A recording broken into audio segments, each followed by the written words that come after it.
las caricias del viento de los cerros de Escobar, me columpiaba en la hamaca en mi pueblito natal, con el arrullo tan suave de la canción de mi madre. Yo aprendí como el ave las alas a desplegar.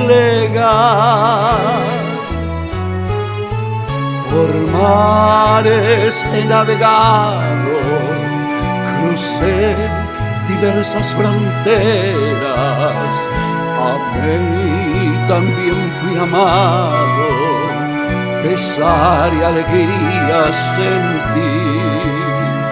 Pero he de volver a ti con polvos de mil caminos para buscar el abrigo de aquella infancia feliz.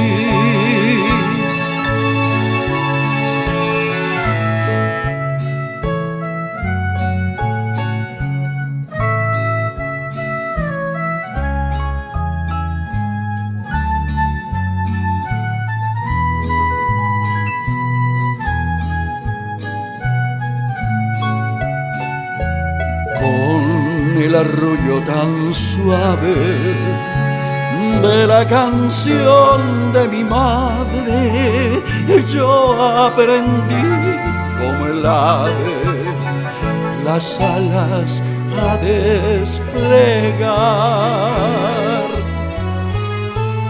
Por mares he navegado, crucé diversas fronteras,